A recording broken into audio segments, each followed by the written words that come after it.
قد أفلح المؤمنون الذين هم في صلاتهم خاشعون والذين هم عن اللغو معرضون والذين هم للزكاة فاعلون والذين هم لفروجهم حافظون إلا على أزواجهم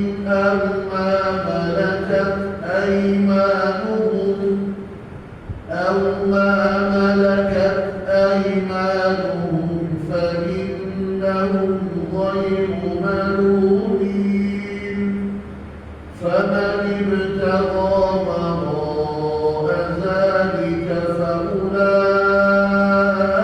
هم العادون والذين هم لأماناتهم وعهدهم راعون والذين هم على صلواتهم يحافظون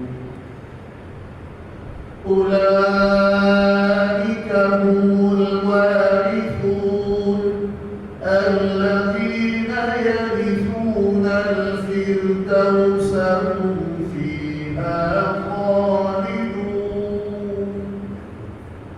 من سورة المؤمنون. قرأنا من سورة المؤمنون صفات المؤمنين.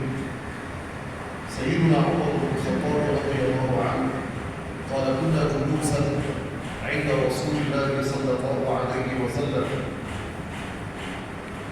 فسمعنا دويا كدوي النحل.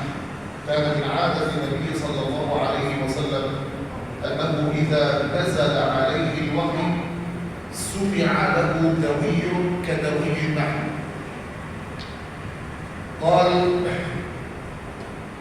فلما سري عن رسول الله صلى الله عليه وسلم قال: أما والذي نفسي بيده لقد نزلت علي 10 آيات من عمل بهن أدخله الله الجنة. 10 آيات من عمل بهن أدخله الله الجنة. قد أفلح المؤمنون الذين هم في صلاتهم خاشعون إلى آخر الآية. فأسأل الله عز وجل أن يجعلني وإياكم من الذين يستمعون القول فيتبعون أحسنه، والحمد لله.